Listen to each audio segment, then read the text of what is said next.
All right. Just doing a quick sound check. Can you guys in the chat hear me quite clearly?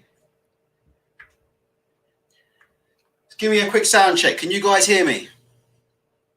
Mickey Helliet's on his way. I've just spoken to him. Listen, he's doing us a tremendous favour. He's literally just got off the bloody Eurostar. I've just spoken to him. So sorry about the heavy breathing. I just did a quick bit of bag work before I jumped on the show. Yeah, so bear with us. Mickey is on his way. I've already spoken to him. Poor man's literally coming back from France on business. Jumped into the country and he's coming to talk to us. And we've got some very, very interesting questions to ask him. As usual, if mods can mod with vigor, any dodgy behaviour, you guys know what to do. Get rid of them. If you want to ask Mickey Helliet a question, because we will be doing a Q&A session at the end of this program, ask Mickey. I don't know how long we've got with him, but I've got a bunch of questions we're going to go through. Bag work. No, genuinely. Ask the boys. The boys know we've got a stand-up heavy bag here at Warren Towers. Frank Warren just produces everything we need. So anything we want, you've seen the setup here at Warren Towers. You've seen here we've got the 50-inch monitor. You've seen that on the live streams.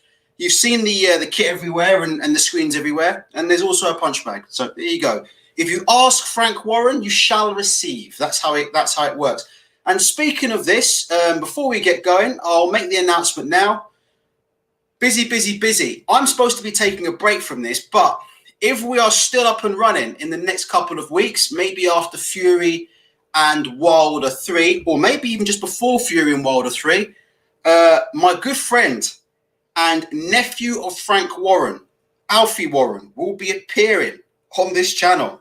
So like I said before, doing a show with Alfie, that's easy. That's like family. That's like doing a show with family. So if you want to know what it's like, yeah, life on the Warren payroll, here you go, yeah, like I said before, bringing in one of my colleagues, nephew of Hall of Fame promoter Alfie Warren. Alfie and Bobby Warren have been in boxing, especially Bobby Warren. You're talking to guys that have been in boxing for 20 plus 30 years. I mean, you're talking about an absolute wealth of boxing knowledge. Alfie also travelled up and down with Tyson Fury to both Deontay Wilder fights. I believe this company may have provided the security for Tyson Fury when he went to the States to go and fight Deontay Wilder twice. So lots of interesting things to talk about, lots of interesting stories to talk about. Mickey Helliet will be on his way in the next 5 or 10 minutes. He's literally just finding a place to sit down. He's just got off the Eurostar. The questions are, you're going to like the questions. I'm not going to sort of give the game away. But if anybody's got anything they want to chat about now, quickly, any comments, I'll quickly go through the comments just before Mickey comes on. And you guys, Davis and Dave says, Frank Warren looking 20 years younger, ready to go on his interview. I thought Frank was on form today in his interview with DAZN. If you haven't seen that, I might drop a link to that at the end of the show. Frank Warren exclusive interview with my friend DAZN, Queensbury Promotions. And I think, look, whether you like Frank Warren or you don't like Frank Warren, right? But the interesting thing about Frank Warren interviews is that he clearly understands something about the sport of boxing. It's like whether you like him or you don't like him, right? Whether you're, an Eddie Hearn matchroom fan and you hate Frank Warren or whatnot, then you have to appreciate how much Frank knows about boxing. I think if you actually listen, he actually sits and breaks it down. And, when he talks about things like getting Usyk at the end of the jab, and then when the jab touches, then you know to bring the right hand through. You can tell that Frank Warren really watches boxing. You see Frank Warren today speaking very highly of Usyk's coach. Mickey Helliet is now here. You see him speak very, very highly of Usyk's coach. So it is what it is. Just give me 1 second. I'm just going to bring Mickey Helliet in. He's just walking around. 1 second. So I've just gone live. Let me just switch on the microphone. I think he's ready to go. I think he can hear us. Let's do a shout here. Hold on. Mickey, are you okay? You okay to talk? We're live. I'm good to talk. Mate. I'm good. Mate, let me tell you, Mickey, everybody is absolutely pumped to have you on the show. Mate, we've already got like 40 people in there. Mate, I'm telling you, listen, it's only been like a couple minutes. We've got 40 people in it. Let me tell you, they're delighted to see you. What we're going to do first and foremost, Mickey, is I'm going to show all your links, your Twitter page and all your YouTube and all your Facebook. But everybody here pretty much knows who you are. But for those people who don't know, just explain to these people who you are, your amateur boxing career, your promoter career, etc., etc. Very briefly, I boxed amateur for 10 years. I boxed for St Albans, I boxed for Repton, I boxed for Watford, I boxed for a club called Callerland. I went to turn pro, I failed the brain scan. I started training boxers, amateurs first, then pros. Then I managed, I had like up to over 100 boxers at one point. I was an agent for like 400 fighters, 470 fighters or something, a mad amount. And promoted over 100 shows. So I've had quite a bit of experience in the fight business. It's been a very, very quiet 18 months with all this COVID stuff. But I've just been doing other things. I mean, I've completely taken my foot off the gas with the boxing until we get back to some sort of sense of normality. Yeah. I still follow it, you know. I mean, if you look at the Hellraiser Boxing YouTube channel, I normally like put 2 out a week. I've been doing a lot less because there's a lot less boxing, and the boxing that there has been, it hasn't really inspired me to do that, you know. It's right. I'll tell you what, Mickey, we're showing your Hellraiser boxing channel up on the screen as we speak. You know me, I've been leaving you comments on that. I've been left you a couple of comments on there like 6 months, a year ago. So, right. Yes, so you know I'm not joking when I say, I've been watching that channel now for a couple of years. Yeah, well, I watch yours too. Well, your old one. Now you need to subscribe to it.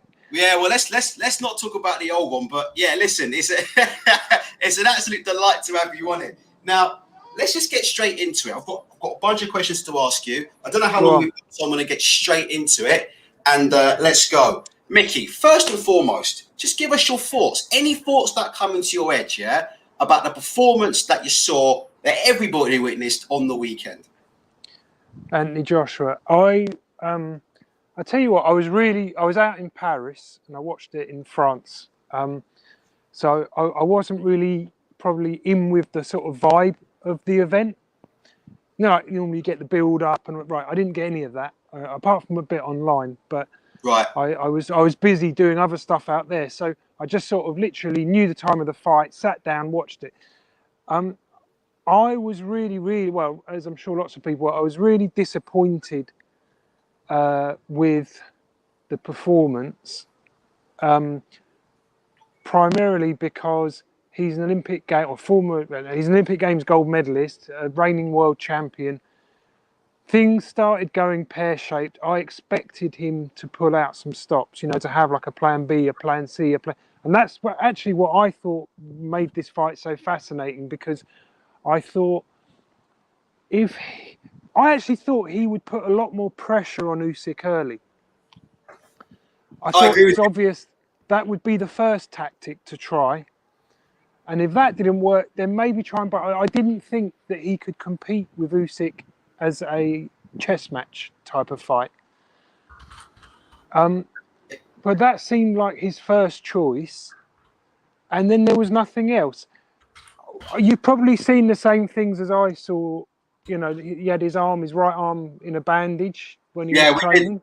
Correct. We all saw that. Carry on, Mickey. We saw that. Yeah. So maybe, I mean, look, Anthony himself, I mean, I ain't spoke to him for a long while now, but I previous to that, before he really like hit the big time, I spoke to him, I'd seen him quite a lot. I'd be really surprised if he would come out with excuses, because I just know his mind is very, very positive. He's not really that kind of guy that comes out with, you know, oh, my toe was, you know, like the famous David Haye thing, that he gets probably slaughtered still about. And probably in ways rightfully. But Anthony, that isn't him. You know, like, I don't know him that well, but I mean, Sean Murphy, who is his coach in the amateurs, comes from the same town as I come from, just outside London, and boxed for the same club as I did. So I knew Anthony through that sort of route, and I don't want to make it. I don't want to, because look, there's a lot of people got a huge vested interest in the Anthony Joshua business. You know, he generates a huge amount of money, and they're reliant on him. They're dependent on him, so they will make excuses. But I thought maybe there is some truth in that, because it was so bland, the performance. It was so lacking in imagination. So many things went through my head the night afterwards. Do you know what? I was just thinking, has he lost his appetite for the sport? Yeah. Has he just made, look, these guys, you know, most of them come from a background where they don't have much money. Then suddenly they're earning colossal amounts. And it would be very strange if that didn't impact on them. You know, and I've had guys earn a lot less than Anthony Joshua, and it's impacted on them. You know, their attitude. The guy that came in at the beginning of his career that was asking you like question after question after question, and you could tell was really studying every minute detail that he could to make sure that he could improve as much as possible.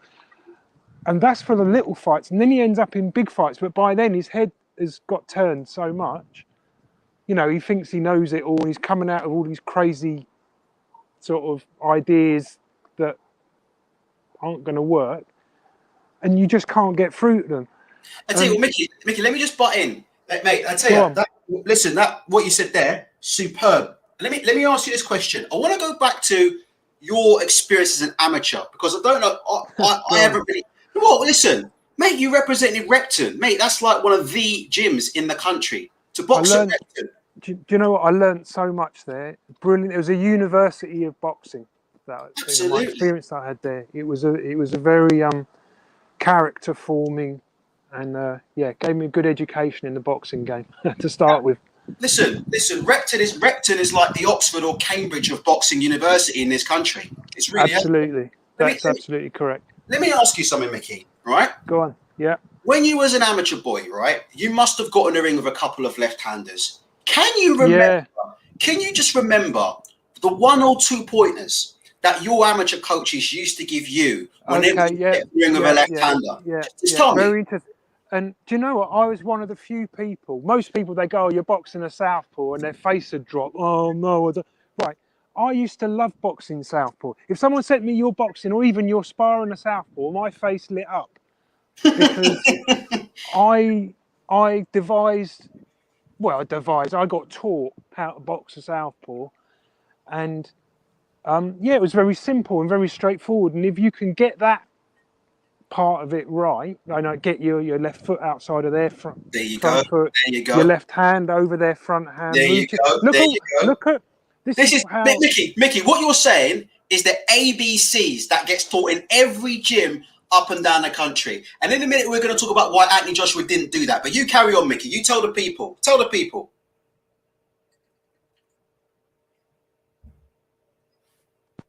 Hello, you still here? Sorry, I got a phone call coming through while I was on with you. Mate, if you want to take it, it's up to you, bro. You can come back. Hello? Yeah, we're still there, Mickey. We can still everything you're saying. Carry on, brother, with the lead foot on the outside, jab over the jab. Tell the people, Mickey. They need to hear it.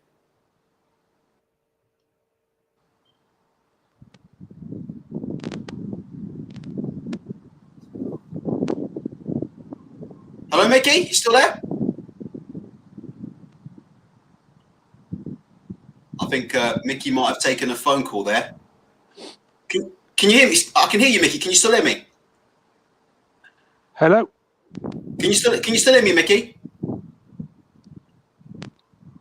Okay, right. What I think we'll do is, I think we've lost him a little bit. So we'll give him a boot and we'll wait for him to come back. Can you still hear me, Mickey? Okay, he'll come back. Guys, hold on a minute. Sorry about that, guys. I mean, the guy's literally just stepped off the Eurostar and he's having a conversation with us. He'll be back on in just a second. I mean, you've heard what Mickey Helliet said there about, the keys to boxing and what he was taught at Repton. These are all the kind of things that I explain to you on a regular basis. Lead foot on the outside, jab over the southpaw jab. And hopefully when we get Mickey back, we can get him to give us a little bit more of that of that information. Just 1 second. You still there, Mickey? Okay, what I'm going to do, right, what I'm going to do is I'm just going to boot him. I'm just going to bring in Shevin very quickly, right? And in the meantime, I'm just going to contact Mickey. Shevin, sorry about that. Yeah. Did you hear the first part of that interview? It's a shame because he was literally catching fire up until that point when he was discussing what Southpaw should do against orthodoxies. What are your thoughts on the interview show so far, Shevin? Can you hear me? I can hear you, brother. Oh, perfect. Okay, so so far it sounds good, man. I only caught the second part of what he was saying about the. I saw what he was saying about the Southpaw fighting a Southpaw as an orthodox fighter and the lead foot control. I love that angle on that. What I want to ask him too, I got two questions I want to ask him. I really want to ask him about: is there a competitive advantage to being a bigger man such as Anthony Joshua is trying to keep Usyk on the inside and not at distance? And okay, him being go ahead. Well, Shev, I'll tell you what, you might get the chance to ask him. Just give me 1 second. I'm just going to bring him back, Shev, okay? I'm going to mute you and bring him back. 1 sec. Mickey, you there? I'm back. I'm here, there you mate. go. Mate, listen, mate. It's catching fire, mate. You carry on. We were talking about Repton. You love boxing southpaws. You knew lead foot on the outside of the lead foot, jab over the jab. Tell us about your boxing education, Mickey. Right. Well, I'll relate it to the fight we're talking about, right? Anthony Joshua on Saturday, and why I was so upset about it. Because this is what I expected. And the thing is, look, it now comes that maybe he's injured and maybe that's why he didn't do anything. Look, they're huge events. It's not like it's very difficult to just say, I'll tell you what, we'll do it in 2 months' time. That's a very difficult call to make, we'll take Joshua out and Dillian White will take his, but that you can't really do it. It's just too many problems involved. So he might have fought injured. I hope he didn't. But anyway, so you go in, and this is what I was hoping would happen, because I thought Usyk, right? If I don't know if you watched the blog I did for this.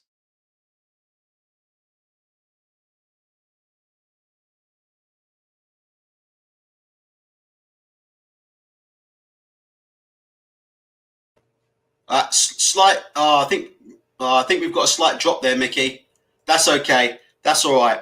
All right. Look, we've got a slight drop again, and what I think we'll do is right. Let's do this because we've got a slight drop. What we might do is, if we can't get Mickey back, we'll consider delaying it a bit, and if not, we'll get him on another time, or if we can get a Wi-Fi connection or something, we'll see what we can do.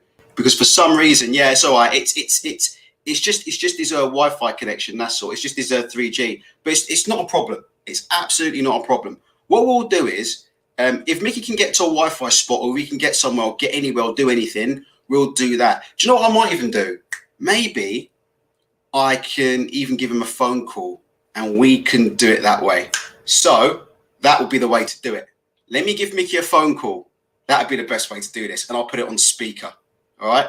Let's try that. Just give me a sec, all right? I'm right. Yeah, he knows. I'm going to boot him out, okay? Just give me a sec, guys, all right? I'm just going to phone Mickey. Shevin, just come back in. Shevin, just hold the fort for me for 1 sec. I'm going to give him a phone call. Will do. So, yeah, I've been hearing things on the internet about this Joshua's elbow injury. And to be fair to AJ, I remember hearing some people mentioning him being injured or some sort of elbow injury prior to the fight, but that story never got much traction to it. So that's very, very interesting what he was saying. Very interesting. I mean, I don't want to name drop, but there's someone who's been on this show before who's quite well known, who was apparently on another channel the other day saying something similar. They think that that your man was injured going into the fight, but. Let me just see. Here we go. I'm just going to grab his number. 1 second, Chev. Give him a bell. Just going to give him a bell on this bloody phone. Here we go. Hopefully, this is going to be loud enough to do this. So we're going to get audio, guys, okay? Because Mickey's on a bad Wi-Fi connection. So 1 sec, Chev. I'm just going to mute you 1 second. Just give me 1 sec. I'm just going to make this phone call. Just give me 1 second, guys. 3 seconds. I'll just make the call here. Bosh, bosh, bosh. Here we go. You can hear it ringing, real time. Guys, you're going to have to let me know if you can hear this, okay? Hello, mate. How are you doing? Right, Mickey, there you go. Right, let's, fingers crossed. Guys, can you hear Mickey on the mic? If you just do a sound check, Mickey, just say something. Yeah, I'm here.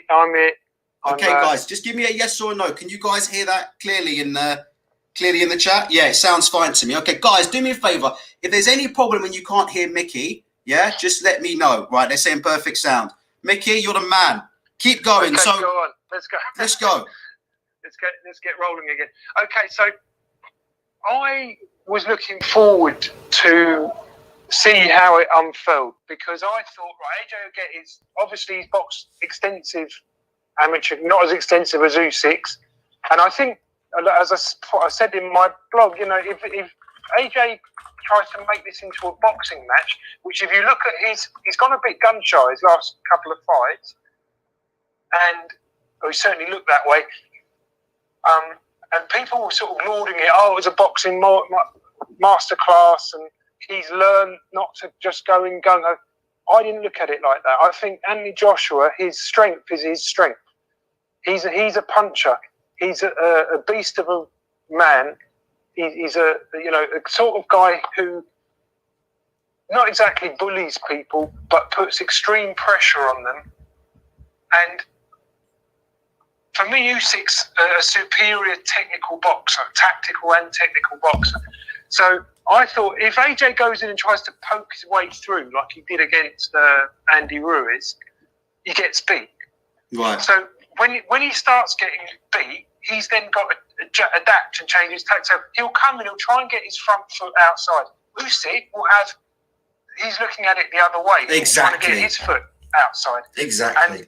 And Usyk's probably got faster feet. He's got better head movement. He's more fluid as a mover. He's got a bit more rhythm to him. So I thought he's going to probably beat Joshua. Now, there's different routes you can then go down when you're trying to outsmart and outbox, outfight a southpaw. And one of them, which is really it's a last resort, but it's the one that I thought was the most likely that Joshua would have to engage in, is where you basically make the fact that the guy's a southpaw irrelevant. You back into the ropes by positioning yourself. You walk into the ropes, and then you just have it with him square. Right, so you're not really southpaw and orthodox anymore. You're both almost toe-to-toe in each other's faces. And I thought, in that context, Joshua's got the edge on Usyk because he'll hold him, he'll manoeuvre him, he'll go to the body, and Usyk will be forced into that kind of fight that he doesn't like to have. If you watch Usyk, he's a rangy guy. He likes to box from angles. He likes to get outside the front foot and the front hand and pick people off and walk them into the shots. And I thought that's what Joshua will probably have to do. And I thought that's going to make for an amazing fight because then Usyk is going to have to counter that to try and work his way either in the inside, which I don't think he would want to last there very long, or take things, to a higher level. And, these guys, half of the stuff that they come out with when they're under that kind of pressure, they don't even know what they're doing, or they don't calculate what they're doing themselves. Mickey, can I just say, what you've just said there is so important, because I can tell you now, what Mickey just said there is 1,000% bang on. When these guys step in the ring, they're not stepping around thinking, oh, he's moved to the right, or I'll move to the right, oh, he's throwing a left of. That's the whole point of drilling, Mickey, isn't it? That's the whole point of drilling. You drill it until it becomes automatic, Mickey. Yeah, you can plan your but I mean, I think most of how I try and work it with my guys, I try and get to know the fighter very well. So I'm sort of in his mind a little bit. I can understand how he's calculating this. Everyone works differently, but that's why you have to know your specific fighter and work out how his brain works. So you can then work out, because I could say something to one guy and it works. I could say exactly word for word to another guy and it just doesn't get it. Mm. So you have to know your subject. You have to know the person you're talking to. But look, I thought when this gets messy, Joshua's going to have to up it, and also so is Usyk. But Joshua just didn't seem to So, look, I'm just going to 100% what's in my heart. Tell it how it is, Mickey. Tell it how it is. Yeah, this is it. I think Joshua hasn't really been switched on for about his last 3 fights. You know, I mean, look, the terrible loss, which actually he was probably winning the fight. I mean, he hurt Andy Ruiz, but he wasn't boxing well, but he was winning. And then he gets caught with one big shot and he just collapsed like a house of cards, didn't it? It all went completely wrong very quickly. The rematch, I didn't. I mean, a lot of people saying, "Oh, it was a muck." Right, for me, it wasn't. Andy Ruiz came in terrible shape. The fact that he came in such appalling shape, I think Joshua. At that point, I'm starting hoping Joshua's gonna do like a Lennox Lewis versus Hasim Rahman rematch. Yeah. Right, this guy's there for that. He's out of shape. He's slow. He's plodding. Yeah. Joshua can do a number on him. Mickey, can I just cut you off for 1 sec? Do you know why?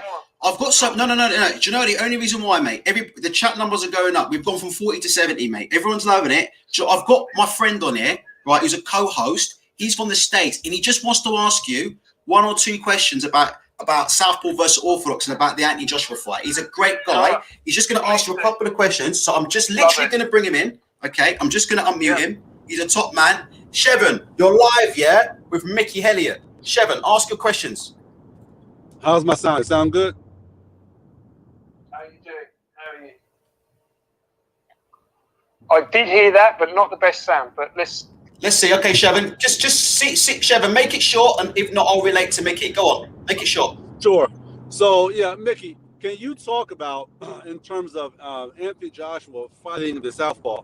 Do you think him fighting a Southpaw fighter, being the bigger man, him being on the inside of that Southpaw's left hand, is a competitive advantage for him in the fight? I appreciate the work, man. Mickey, did you hear that, Mickey? If not, I'll paraphrase it. It was a bit muffled. If you heard it better than me, you can probably put it. That's fine, Mickey. That's fine. What Shevin was asking is, he said basically, is there any competitive advantage in actually doing the reverse and actually staying inside the Southpaw left hand?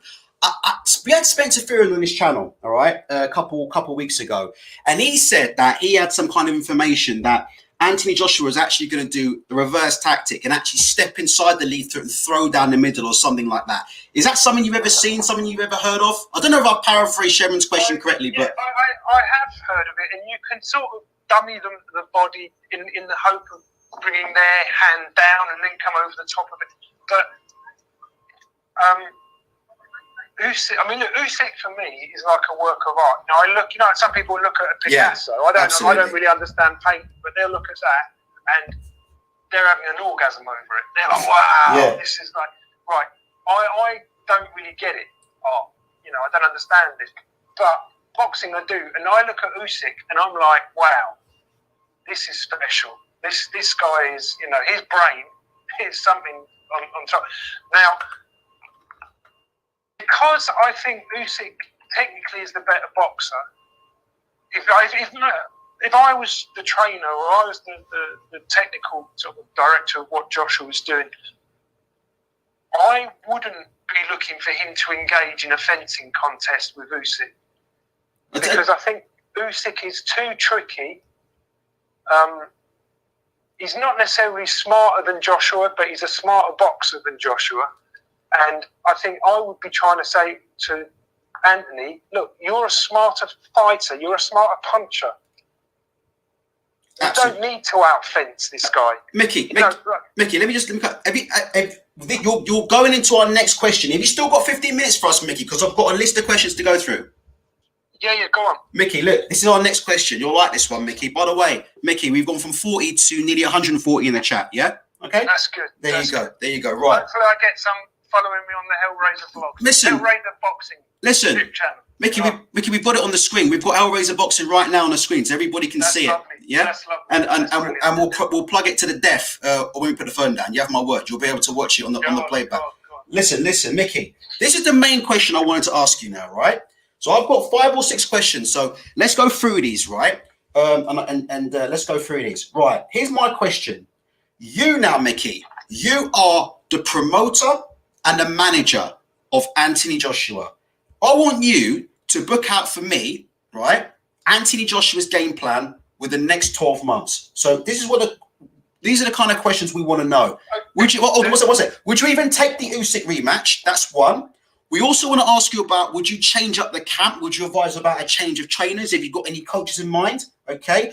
And the last question is, would you even change up sparring partners? So, Mickey, you're an established promoter manager. You've been doing this since I was, since I was a teenager, right? So you tell me, you're the advisor, you're the promoter for Anthony Joshua. Book out his next 12 months, Mickey. We've got 170 people now in the chat. Go for it. Okay. So I suppose the first thing that I would be looking to do is work out, right, where did we go wrong? Okay. Now, maybe it was the injury. Maybe he had, I don't even know for sure he had an injury, but he certainly had a bandage on his arm in training. So we can take from that, and a very, very, I would say, underwhelming performance. I don't know who he sparred with for that fight, so I can't really say how I would judge. Wadi Camacho was one. Seneg Gashi was another. And there's an Irish left-handed amateur called Thomas Carty you might not have heard of. Those were three of the chief sparring partners. I don't know Thomas Carty. The other two, they wouldn't be at the top of my list for who I would use as sparring, just purely because the big thing I think you've got to take care of with Usyk is speed. Right.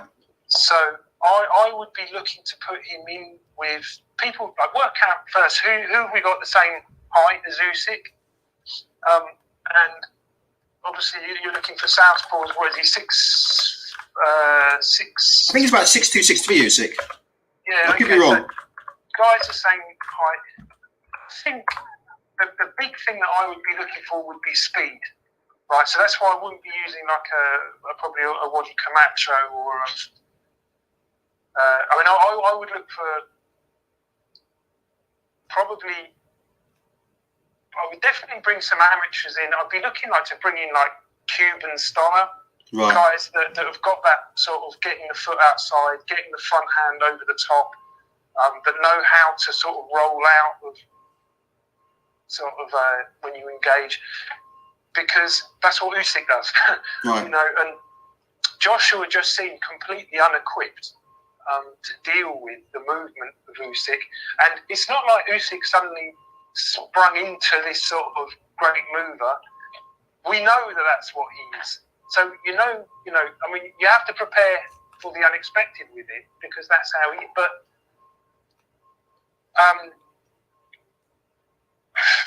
I just thought that Joshua would have more tricks up his sleeve. Hey, Mickey, what about that? Let's talk about the coaching setup.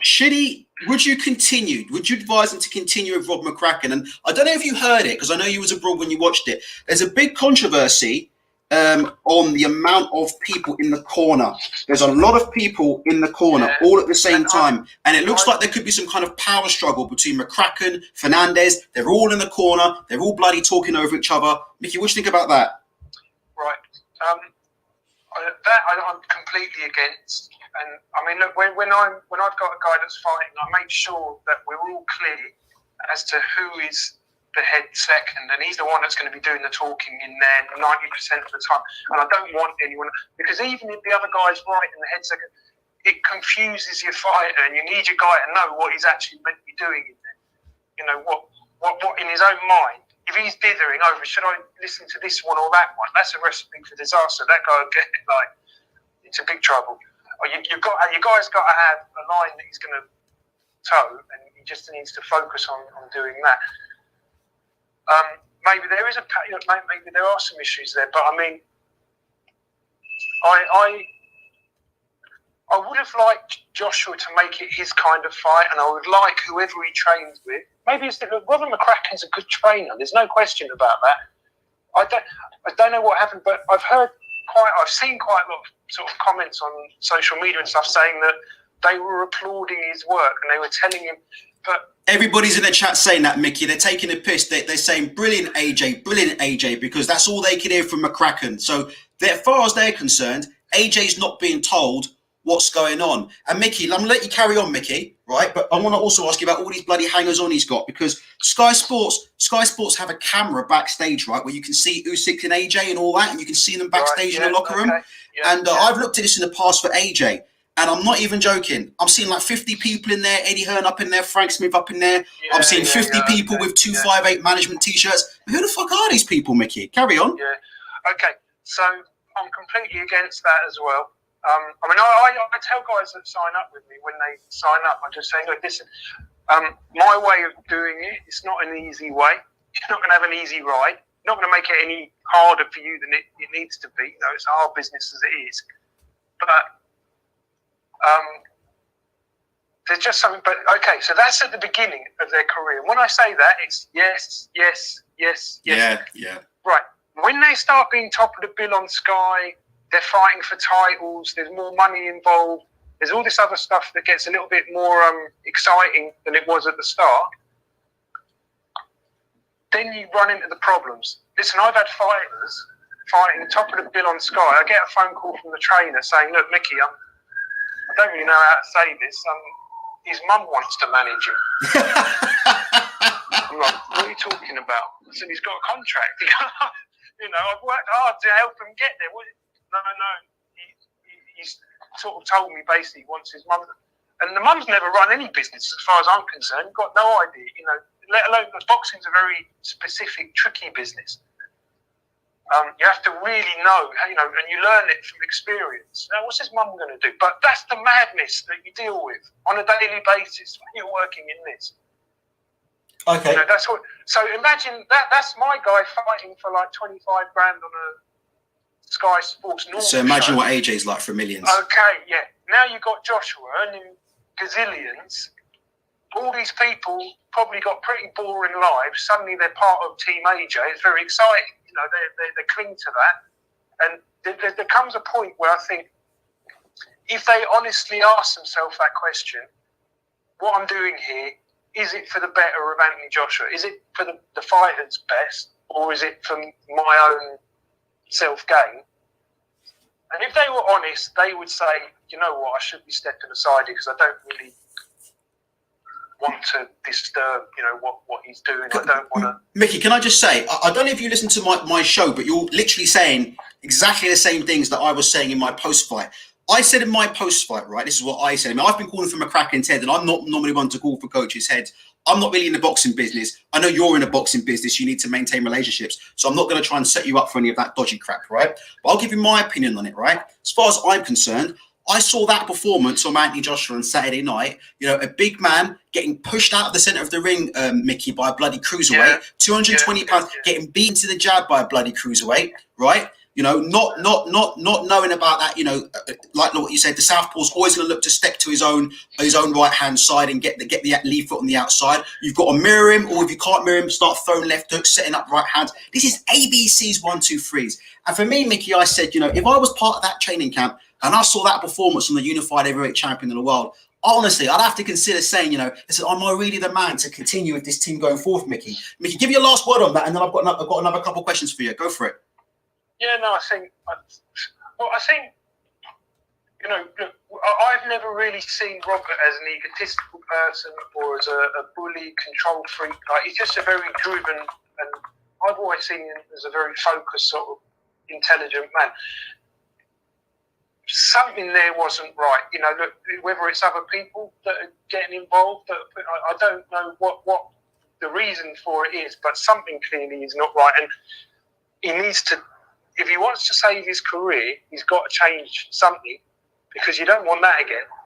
That was a disaster. That was abysmal. The performance was so bad. You know, there was one thing that I saw very early in the fight. I saw he got hit with like a right hook that he didn't see coming, Joshua. Yeah. And he's you can tell he's got a big heart, Joshua. Like, he's a brave guy. I think he might have been a bit surprised, because you could see it sort of really wobbled him. It shook him. Yeah. And I thought, maybe, you know, he's had the confidence issues. Yeah. And right, going back to the question, one of the questions you said, what would I like?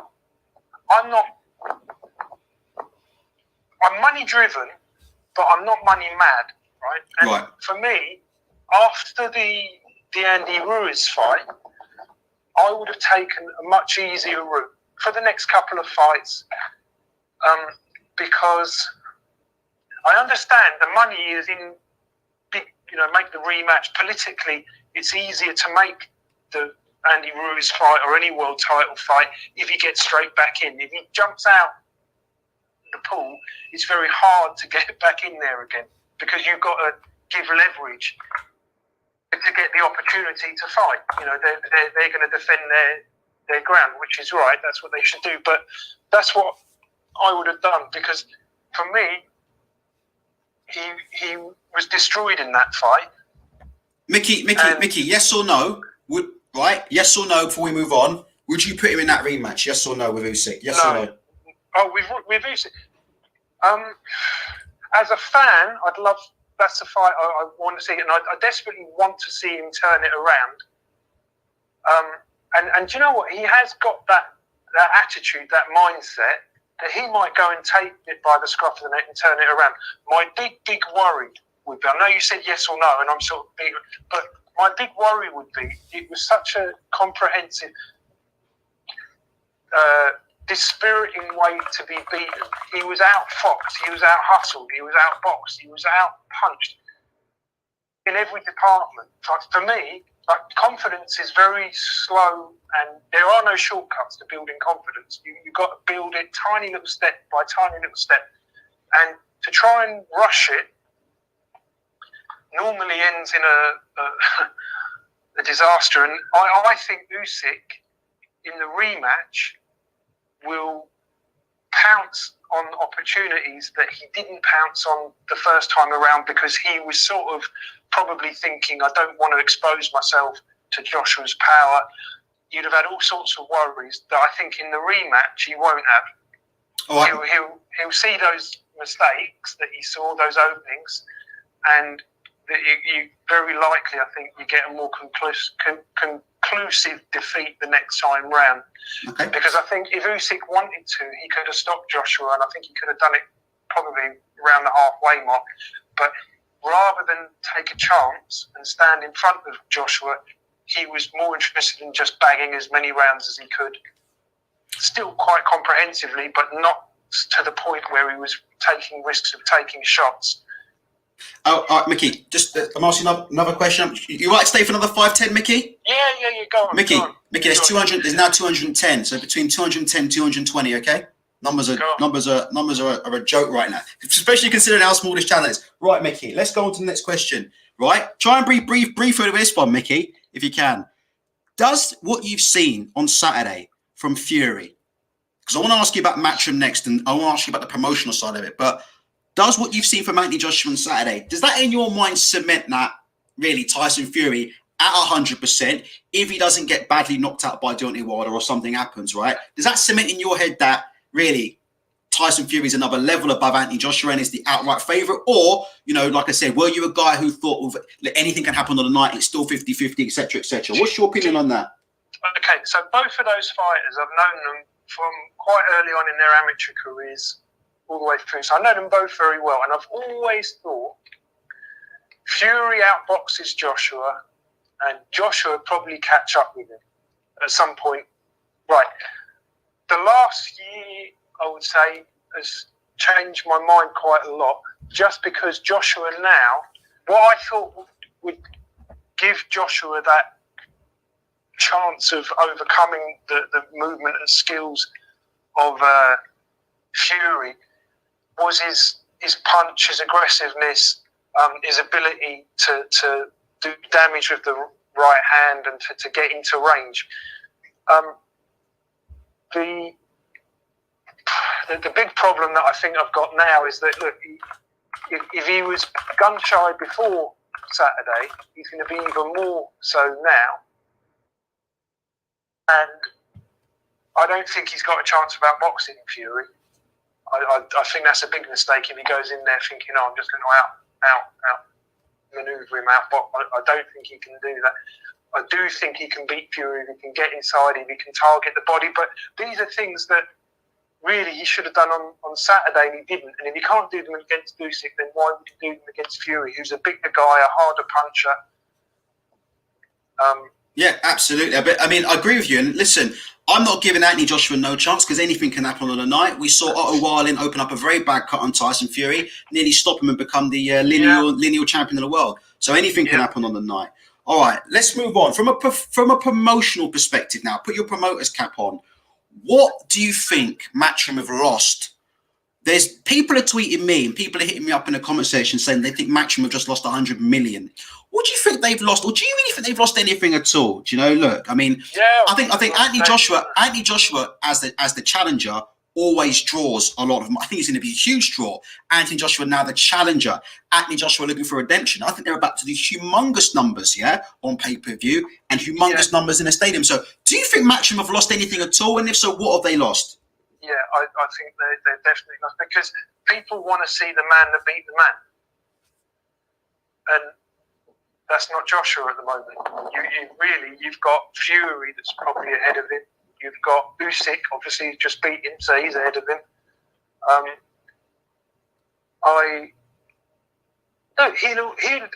think Anthony Joshua. Do you know what I think? He's popular for lots of reasons, and I think people will pay to see him fight, but you lose a lot of leverage when you're the person that has to go chasing them rather than you're in the driving seat. And at the moment, Anthony Joshua's always been in the driving seat because he's the Olympic Games gold medalist. He's the world champion. He's the one everyone has to go to ask for favours. But now he's going to find himself, I think, in a situation where if he wants is there a rematch clause with Usyk? There is. Yes, it was very controversial. One of the very, very few times where a mandatory has been railroaded into a rematch clause. Yeah. And AJ's taking it. It's an immediate rematch clause. Okay, so commercially, you can do a deal where you have a rematch clause anyway. They can't stop you from doing that. Any governing body, if the promotions and the promoters and the fighters and managers ask for it, and they will agree to it, and it can be in place. But obviously, there's mandatories that can cause a problem. But so they're going to have a rematch straight. I mean, 6 months, 6 months-ish. It's happening. Okay, if Usyk, if it was an injury, well, then maybe Joshua's right to ask for an immediate rematch because he knows, right, I'll get my shoulder sorted and then I'm back in there.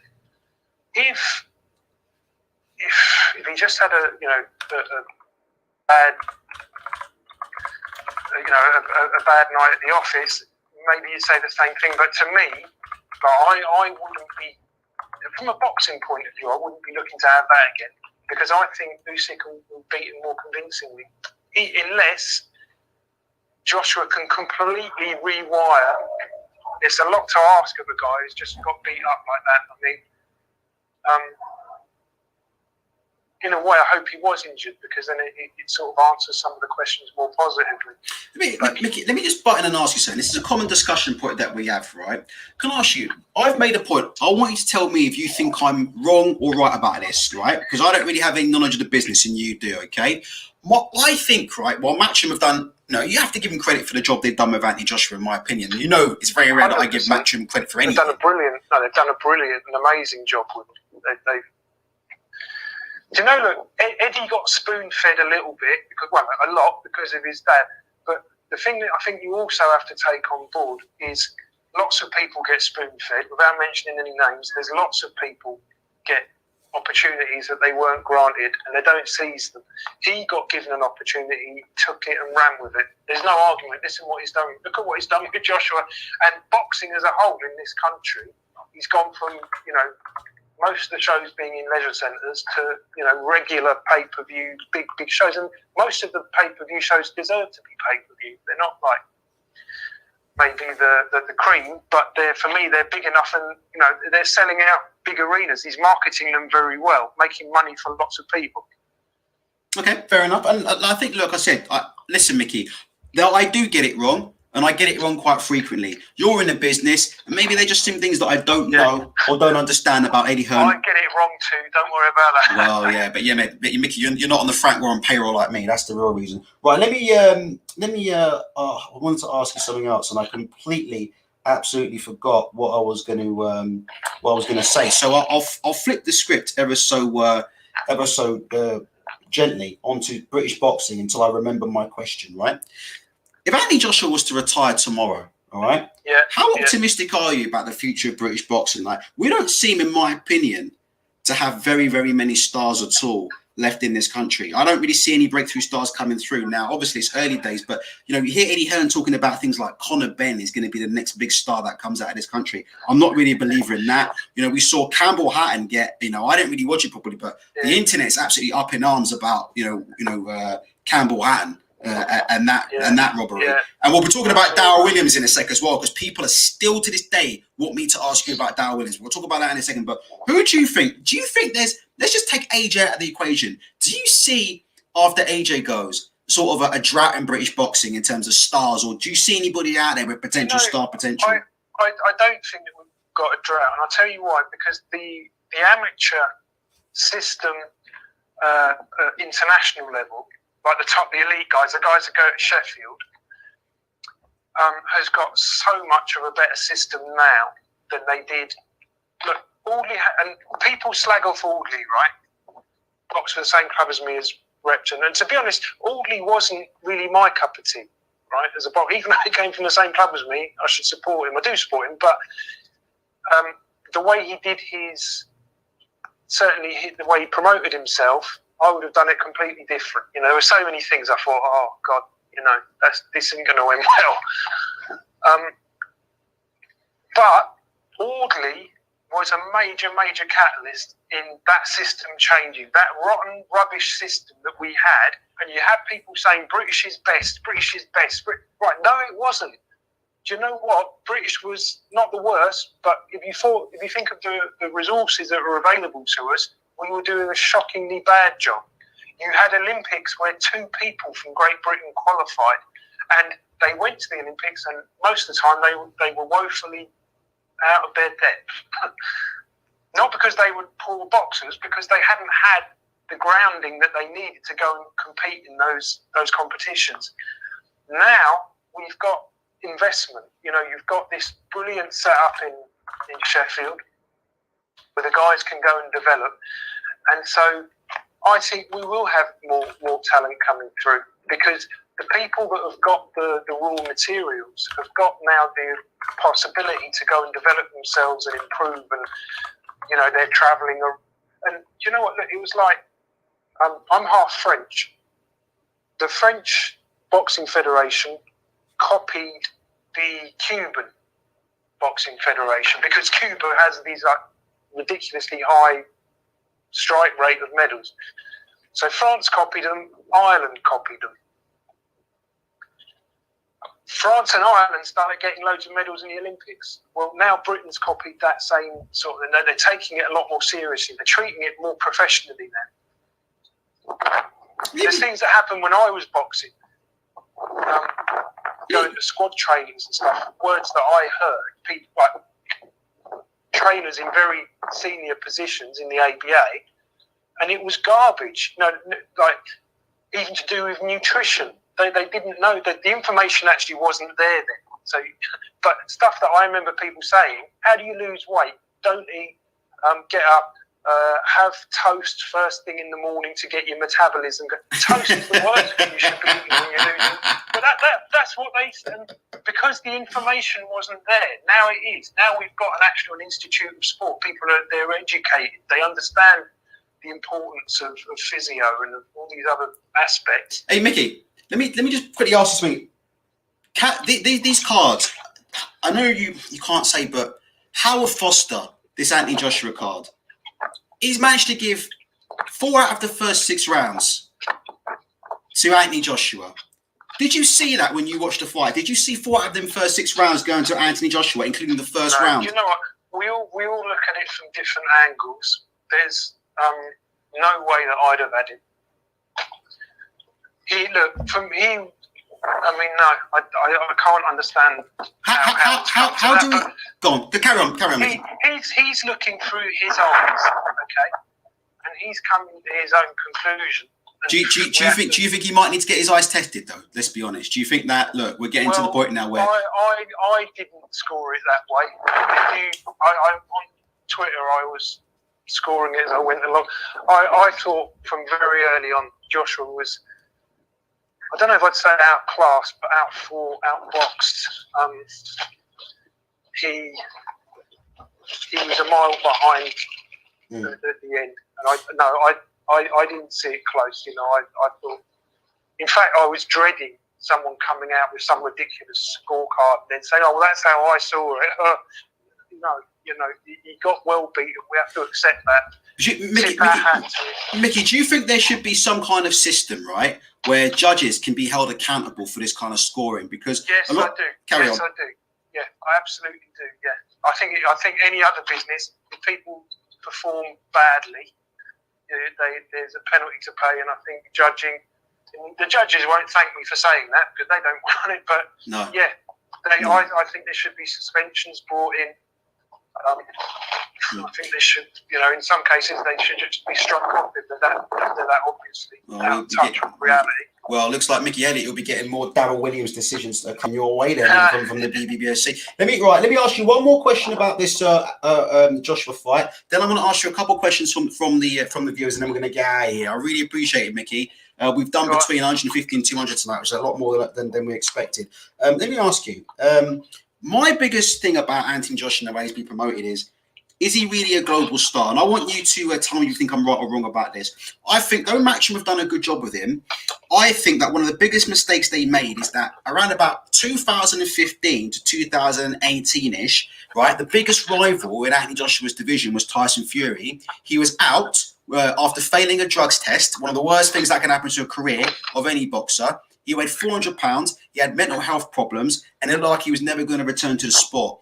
And that was a massive, massive opportunity for Anthony Joshua to go on, right? Fight Deontay Wilder, fight in America, become a big name in America, become undisputed champion, and take the division over.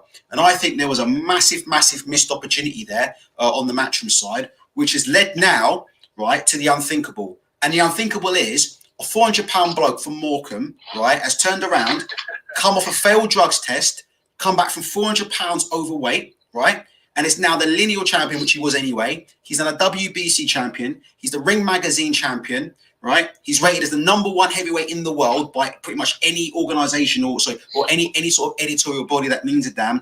And also in America, bizarrely, he is now the biggest star in America. And I've said, how has that been allowed to happen? Do you think that's a fair comment, or do you think I'm bashing Matchroom a little bit too much? I don't think you're bashing them too much. I think it's a fair comment, but I mean, I don't really think I'd poke too many holes in what Matchroom have done, their tactics, because they took a guy who, despite winning an Olympic Games gold medal, did have quite a lot of sort of I don't know what to call them shortcomings, but things that pointed him out. That he could have been a bit risky. He did look a bit chinny, at times a bit open. And, if you've got someone like that, you don't really want to go rolling the dice with. Right. Because imagine Anthony Joshua gets stopped in his 10th fight. I think he actually fought one of my guys in his 10th fight, and my guy had no chance of beating him. But imagine he gets stopped in his 10th fight. He can kiss goodbye all these big mega paydays that he's been getting. They built him very well. They built him up. It's just a shame that maybe avoid the fight in America. I thought that was probably right to criticise him for anything. I'd probably criticise him for that because big baby killer fell through. Yeah. Joshua, I could tell from early on, they liked him fighting big, tall guys. Big, tall guys, you reckon? Yeah, they liked him fighting tall guys, not short guys. He struggled against short. If you think Dillian White's quite tall, but he sits down a lot, he crouches down. People that sat down, he struggled to. The people that could slip the jab, he struggled. And Andy Ruiz is like thunderous puncher. Do you know how many people in America said to me, are they completely suicidal? I mean, right. There was a lot of people surprised to see that fight getting made. You think that was bad, dodgy matchmaking? You think maybe they should have done a little bit more research? I thought that was a very risky one to take. And I think from a matchmaking point of view, Matchroom don't really have a guru. Yeah. You know, Eddie's sort of, you know, he's done a fantastic job promoting, but he's not really a matchmaker. Matchmaker. Can I just ask you, Mickey? Did Eddie Hearn actually box in the amateurs? Were you around the scene at the same time as him? Did he really box in the amateurs? Do you know of anybody who boxed with him? I never heard of Eddie boxing in the amateurs, no. And I know his dad, and I know how much his dad always spoke about Eddie glowingly. You know, he absolutely was besotted with his son, and I cannot imagine Barry allowing his son in the ring. I just cannot. If I saw it with my own eyes, I'll believe it. But until then, yeah. Well, it's just, can I just say, it's just a case of like he's running around telling people, and I'm not trying to get you in trouble here, but the chat want me to address this. He's running around telling people on IFL TV that what was he 4-0 or something, and he boxed, and he was an amateur boxer who represented Billy Boxing Club. The only problem is no one's seen any like no one has any records of any medical cards. I haven't seen any records of any trainers or anything. And the funny thing is, Barry Hearn, surprisingly, watched his son have 4 fights in the amateurs and never took a video camera. So I don't know if you've got any comment on that. You probably can't comment on that, but I thought I'd throw that out there. But you've never, you boxed a we know you boxed. We all know you boxed. We all know you've said it. We all know you as a boxer, but no sign of Eddie Hills there. He went under the name Eddie Hills. Any record of Eddie Hills there? But do you know? Look, I wish I had filmed all of my fights and taken more pictures because they're memories that you cherish. But I still got some. I still got. If you go on search on YouTube, you'll find some of them. You know, they're there, and I'm really sort of glad I got them. I would imagine that I wouldn't speak badly of Barry because you know he's done phenomenally well. I don't think it reflects particularly well on me for a little promoter struggling along in your call to be picking. I don't want to be one of those people that takes pop shots at those guys. No, I understand, Mickey. Yeah, that's fine. You don't have to do that. I can't imagine Barry would not take a picture of his son. Yeah, but I can't look. For me, I can't. All right, let's change the subject because we're not here to screw you over with your business. Right. Okay. Guys. Right, we're going to keep Mickey for just another couple of minutes. This man has just freaking touched down into the country. So he's got a dash, right? He's literally The computer's the line's cracking up a bit. Well, I can still hear you clearly, mate, and so can everybody else. I can hear you now. That's fine. Everybody can hear you. It's still good, Mickey. Yeah, I was saying we're going to let you go in literally 2 minutes because I was just telling the viewers you've just got off the Eurostar. And like I said, Mickey, listen, I'm in France, not a lot, but I'm in France a fair bit. Sometimes we go to Avignon for holidays. Very nice. Right, lovely. Yeah, lovely. All right, Mickey, we've got a couple of questions. Guys, what's happened in the chat here, yeah?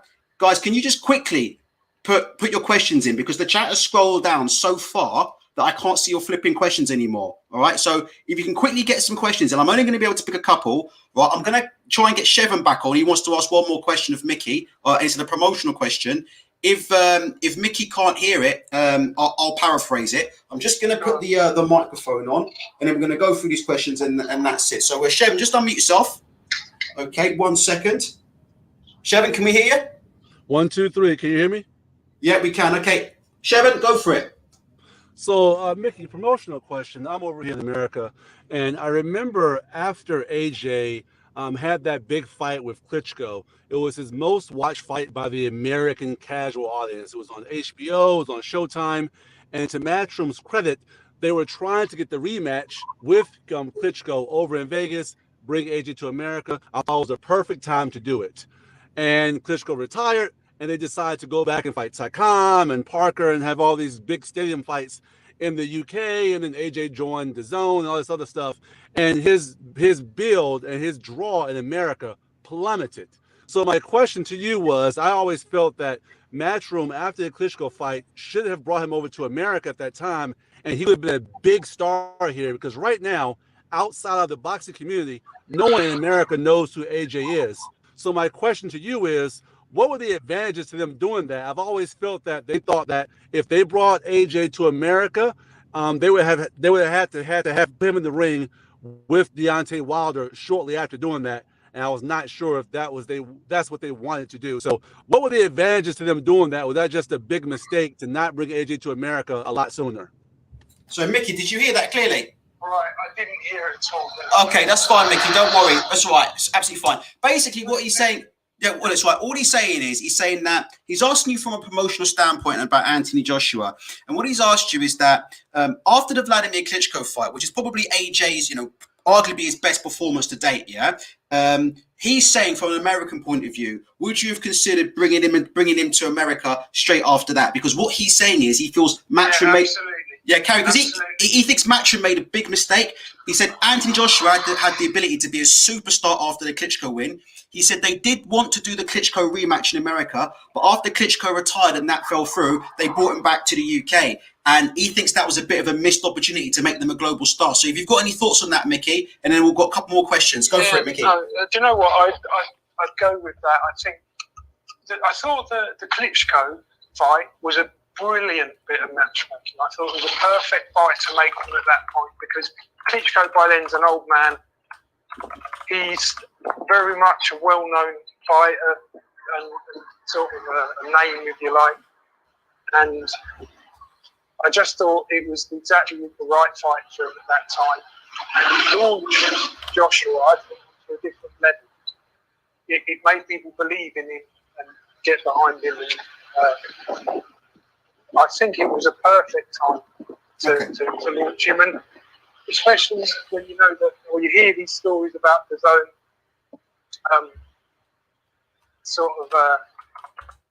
trying to break through in America, but I don't know if it's quite how they. Yeah, that's finished. They're pulling out. That's pretty much it. There are some guys in America with brilliant records who would have been safe jobs. That Joshua could have gone out there. I'm not saying had an easy touch, but he could have had a showpiece fight sort of thing. Yes, it would have got people in America. Just doing the press tour around America would have got him that footing to be that global star. I mean, he's known, but like I said, I've just come from France, and people in France, they know him, they're aware of him. But yeah, America is a big, it's a big chunk of the market for boxing, and it's the place you want to be getting into if you want to be that, that huge global star. And yeah, I did that after the Klitschko fight. I think it would have been perfect timing to do that. It's just, in some ways they tried to do it when they landed on Andy Ruiz, but just unlucky with the matchmaking there, wasn't it? A little bit, yeah. I mean, I don't know. Yeah, it's easy for me to sit here saying I don't like that match, but I just can't get my head around it. What? All right. It's easy, and after the event, it's easy to speak, wisely. But there's people out there with brilliant records, impeccable records, and people would have bought it just because it's his first fight in America. Yeah. This is what it is. All right. Let's ask you last few questions, right? I'm going to quickly run through. This is just going to be a couple of just short questions, short answers, Mickey, because I'm keen to let you go. Yeah. All right. Right. Short questions, short answers. Let's go. Right. Let me get through as many as I can, guys. Now's the time. #Ask Mickey. We're going to rock it through these. Okay. Right. Dave Lane says, Mickey, just give me a short answer. Give me a couple of amateur boxers who you think we should keep an eye on.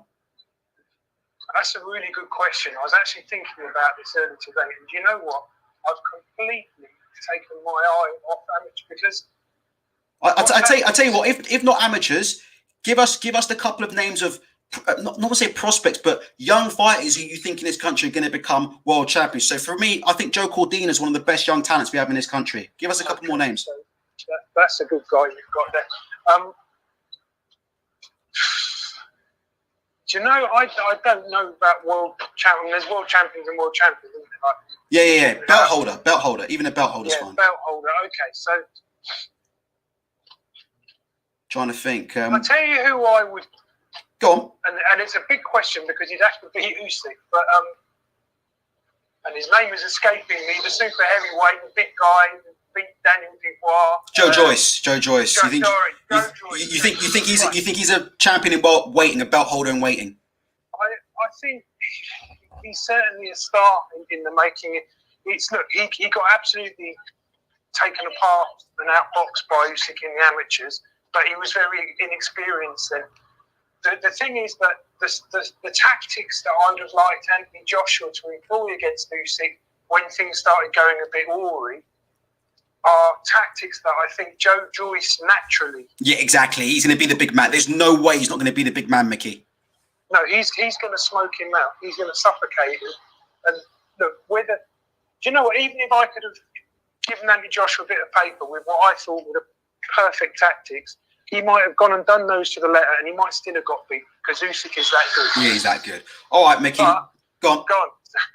But okay, so I think if you're talking, because you said like Joe Cordina, but the thing is, I think that most people want to see big guys. Those are the guys that break through on the global stage more easily. Just quickly, give me your thoughts. What do you think about Adele, the Frank Warren prospect? Listen, I've got no horse in that race, but just a couple. What do you think? A lot of people don't. He came under big hype, but a lot of people aren't seeing it. Adele, David Adele. Sorry. Oh, right. I'm not sold on him. Yeah, exactly. Yeah, okay. Neither am I. Yeah. Okay. Right, Mickey. Last question. All right, we're going to have to do a part 2, Mickey, because some of the questions are coming in are good, but I know for a fact they're long-winded, so we're not going to cover them now. A lot of people are asking about stuff like, they want to ask you about how to make money on small hall shows. They're asking you about the difference between being a manager, promoter, agent, all this kind of stuff, which I'm not going to do now. So if you want to come on and do a part 2, Mickey, we'd be happy to do that part 2, all right? Yeah, all right. Last question, it's about Daryl Williams. I get this question a lot, Mickey. Have you heard from him? I want to get in touch with him. I've asked Boxing Social if they've got a contact for him. Have you heard from him? I know I've asked you this a couple of times, and I think I know what the answer is, but what do you know about Daryl Williams, Mickey? Okay, I'll tell you what I know about Daryl Williams, right? For me, he won that fight, okay? I thought it was a terrible, terrible decision. The thing is, we had the choice to have the fight in London or have it in Scotland. Right, business-wise, I'm sorted, right? So, for me, if Daryl earned, without giving you a figure, if he earned an amount or he earned double that amount, my percentage out of it's not going to make a big difference to my life. Yeah. Right? To Daryl, it did make a big difference. And that's why he said to me, no, Mick, I'll go with the money. I said, Daryl, you go up there, you realise you've got to knock the guy out. I'm going to go there because he wanted the money. Me personally, I'd have preferred us to do it in London. Yeah. Where he's the home fighter, and it's not necessarily even always dishonest. It's just the fact that at home you come close to landing a shot and everyone goes mad. Away from home, you land the shot and they're quiet. Exactly. So what's happening with Daryl? I come across him. I had a meeting with his trainer. Oh, so hold on. You had a meeting with Daryl's trainer, did you? Yeah, but the thing is, look, I think Daryl will box again purely because what else is he going to do? I think he's going to box again. But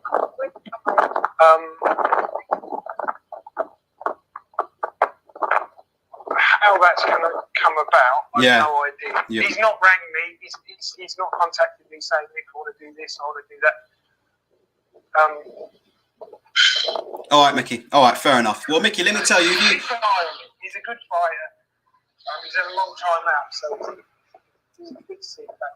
We'll be good to see him, yeah. He always stays fit as well, so probably, he can do it, but yeah. We'll see. All right. Well, Mickey, like I said, if anybody can shoot me his email or something, that'd be great, because I'd love to get him on the show, because people still ask about him all the time. Mickey, listen, that is absolutely brilliant. The chat loved it. I'm gonna drop you and then quickly promote your stuff. Mickey, final words, final thoughts, promote the shit out of anything. I'll do that for you anyway, Mickey. But just the final thoughts. We've still got 120 people in there, Mickey. It's been over an hour. Yeah. Superb. All right. Listen, I haven't promoted a show since January of last year. From 25 shows a year, I've gone to none this year and only one last year. So I haven't really got a show to promote. I am going to promote again when all this coronavirus. Matchmaking at the moment is an absolute nightmare. I get 30 calls a day from people looking for fighters, and they're not there. You can't do it. That's the simple truth of the matter. It's just a a nightmare of a business to be in. And when you haven't got the TV money, it's even worse. So I've got other businesses. I'm concentrating on them at the moment. When everything is a little bit more calmed down, I will be doing my shows at your call and wherever else again. Mickey, let me say this to you in closing. I don't see there's anything wrong with what you said. At the end of the day, Mickey, you've got a plan B. Let me tell you, Mickey, I haven't boxed a lick in my life. I've done sparring. I've never had a fight in my life, right? But I've met, as you know, plenty of amateurs, seen plenty of sparring, right? And you get these young boys that come into the gym, Mickey, they've got no plan B. Mickey, you got a plan B, C, D, E. What's the problem? Do you know what I mean? You know, if there's no money in boxing right now, there's no money in boxing. But guess what? You're not got your begging bowl out. You're earning a living. So what's the problem? No problem there, surely. Yeah, no, that's it. We just got to do what we've got to do. But in your heart, but Mickey, it sounds like we can all hear the disappointment in your voice. It sounds like you really want to get back in it, type deal. Or have you, Mickey? Have you lost your? Do you still have the passion for boxing? Let me ask you, last question. Do you still have the passion in your heart? Be honest. Yeah. If we could have a fair run at it, I would have just carried on as I was doing before. But it's not. No, I've got a family. I've got other businesses that suffer because I spend time on boxing, and then now I've got a chance to spend time on those businesses. And some of those businesses have flourished this year. They've done really well. And I'm sort of thinking, well, it wasn't really right to neglect them before. I should have done this years ago and made the money that I can make now from them. All right, Mickey. Listen, guys, absolutely tremendous interview. All right, Mickey, you'll be able to watch it back. You'll be able to see the comments in real time. Mickey, just do me one favour. I've got people sending me death threats left, right and centre. So if you do me one favour, just delete my number, please. Because honestly to God, you're the only person that's got it, so I know it's you. I've got the White brothers. I can tweet it. I'll send you a message on Twitter. Yeah, send me a message on Twitter. I've got the White brothers after me. Listen, honestly, it's real bad. So Mickey Helliet, guys. Mickey, thank you very much, my brother. And like I said, Mickey, if you want me to come on Hellraiser, mate, like I said before, I don't know why you want me on there, because I'll probably down your business. I'll do you worse than the COVID will do you. But you just send me the date on Twitter and I'll be there, mate. I will do. We'll set that up. Mickey Helliet, top man. Thank you very much. Mate. Nice one. See you later. See you then. Cheers. See you then. Pleasure.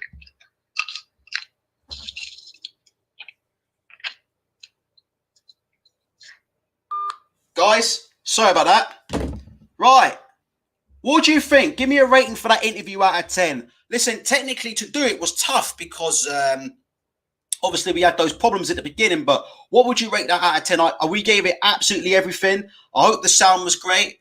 It looks like there's going to be a part 2. The trick with these shows, right, is to tie them into big fights so we can get people's attention. So when we get Mickey back on the show, probably get him on for the Wilder Fury preview. Yeah, we'll get him to do the Wilder versus Fury preview, and then we can tie him some stuff around that. So, I mean, it makes more sense to tie it around the big fights because then we get more people in. But yeah, we did our best. I thought Mickey did was absolutely. Can you imagine how good he'd be? If we had him like in the studio or something, or had him at home on Wi-Fi as well. But it was still absolutely a tremendous interview. Joe saying 9 out of 10, not quite prime Kugan Cassius raw beef. Yeah, well, exactly. I forgot to ask Mickey Helliet what his favourite packet of crisps were. So obviously, I'm not quite a top boxing interviewer quite yet. But yeah, listen, it's someone that I've wanted to get on the show now for a very, very long time. I thought the interview was superb. Mickey Helliet is a superb guy. In closing, you can. There's a certain thing going on in society in a minute that we can't really talk about, but you can see how much his business has been affected, and you can hear it in his voice at the end. Like, still got the passion, the fire still burns for boxing, still wants to get back into boxing, but obviously we've got a bit of a situation going on. So there it is, Mickey Helliet. He wants me to come on Hellraiser. I don't know why he wants me to come on Hellraiser, because every time I go on someone else's channel, I end up making a fool of myself and bringing businesses down. They call me a ship sinker. But there you go, guys. Hit the like, hit the subscribe. We had about, 220 at one point in here, 220. We kind of averaged out between like 150 and 200. Hit the like, hit the subscribe. We're delivering this for free. Look, no adverts, no PayPal, no nothing. Jesus Christ. Look, I'm supposed to be working. Guys, in closing, I will be taking a break here. because listen, this isn't my job. But like I said before, I wanted to throw absolutely everything at this Anthony Joshua fight and try to deliver you the best coverage. Riku, the King, is back on Wednesday. King Riku is back on Wednesday night. So if I'm still alive and breathing, and if Dean White hasn't got my phone number by Wednesday night, you'll be seeing the King Riku. And then we'll take it from there. And also, Alfie Warren will be coming on the show. When, I don't know, but Alfie Warren Boxing Management. That'll be like, that's like family, isn't it?